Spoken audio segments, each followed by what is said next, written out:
গল্পের নাম চিতার ছাই ও অলীক ছায়া। এই গল্পে ব্যবহৃত প্রধান চরিত্রের নাম হলো অর্ক, যে একজন শৌখিন ফটোগ্রাফি প্রেমী। সে নির্জন জায়গায় ছবি তুলতে ভালোবাসে। রাত তখন প্রায় 12টা। চারদিকে ঘুটঘুটে অন্ধকার। দূরে কোথাও একটা শিয়াল ডেকে উঠল। অর্ক তার ক্যামেরা নিয়ে শ্মশানের এক কোণে দাঁড়িয়ে আছে। সেখানে চিতার আগুনের লেলিহান শিখা তখন নিভে এসেছে। শুধু পড়ে আছে গরম ছাই আর আধ পোড়া কাঠ।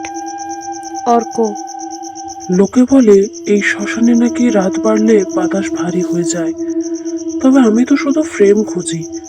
কিন্তু আজ কেন জানি না মনে হচ্ছে কেউ আমার লেন্সের ওপার থেকে আমায় দেখছে। হঠাৎ অর্কর ক্যামেরার ভিউ ফাইন্ডারে ধরা পড়ল একটি সাদা অবয়ব। শ্মশানের এক কোণে একটি পুরনো বকুল গাছের নিচে কেউ দাঁড়িয়ে আছে।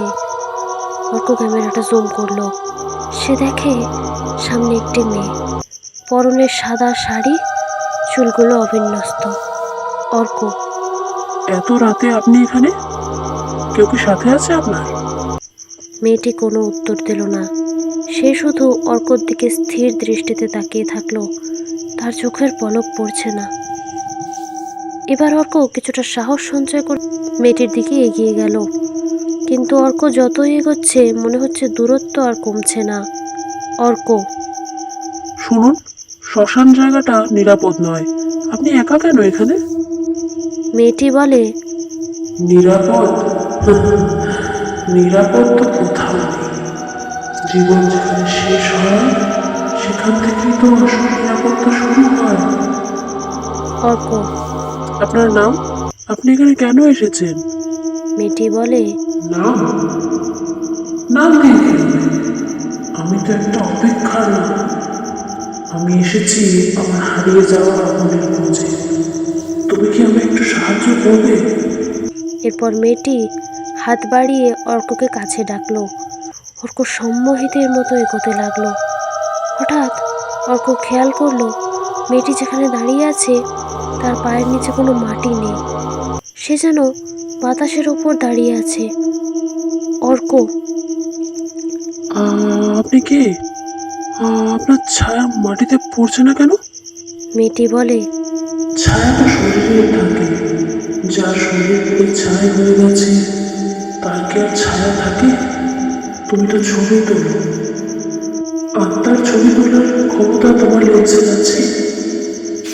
এই কথা বলে মেয়েটি হুট করে অদৃশ্য হয়ে গেল। অর্ক চারদিকে তাকাতে লাগলো। হঠাৎ সে অনুভব করলো তার পিঠে কেউ হাত রাখলো। সে ভয়ে ভয়ে পেছন ফিরে দেখে মেয়েটি একদম তার সামনে। তার চোখ দুটো এখন টকটকে লাল। মেয়েটি বলে, তুমি কি দেখতে চাও আমি এখন কোথায় থাকি? এরপর মেয়েটি আঙুল দিয়ে শ্মশানের সে হাত পোড়া চিতার দিকে ইশারা করলো।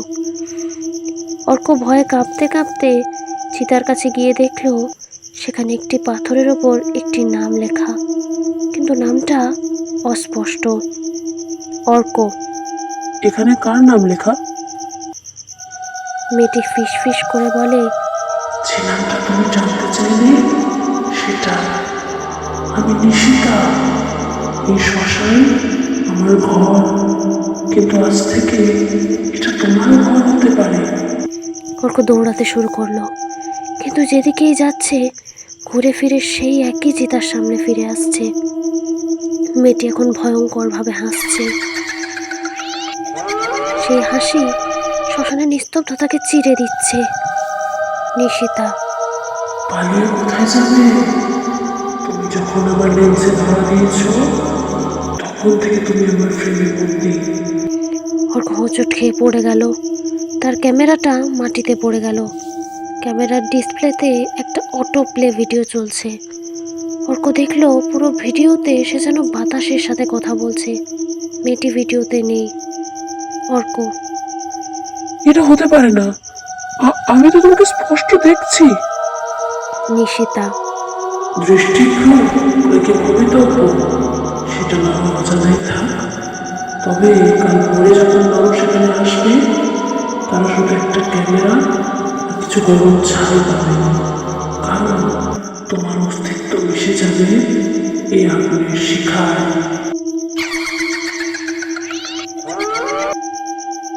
ভোরের আলো ফুটছে। শ্মশানে ক্যামেরাটা পড়ে আছে, স্ক্রিনটা ভাঙা, কিন্তু ক্যামেরার গ্যালারিতে শেষ ছবিটা একটা খালি চিতার, আর সেই চিতার আগুনের ধোঁয়ায় আবছাভাবে ফুটে উঠছে একটা মেয়ের মুখ, যে হাসছে। বাতাসে অর্কর কণ্ঠস্বর প্রতিধ্বনিত হচ্ছে। আমি কি তবে ফ্রেমের বাইরে চলে গেলাম? আপনাদের কি মনে হয়, অর্ক কি সত্যিই মারা গেল, নাকি সে কোনো অলৌকিক জগতের মধ্যে হারিয়ে গেল? তাছাড়া মেয়েটি কি সত্যিই ভূত, নাকি অর্কর মনের কোনো ভ্রম? আপনার মতামত অবশ্যই কমেন্টে জানাবেন। এই ধরনের ভিডিও আরও দেখতে ভিডিওতে লাইক করে চ্যানেলটি সাবস্ক্রাইব করে পাশে থাকবেন। ধন্যবাদ।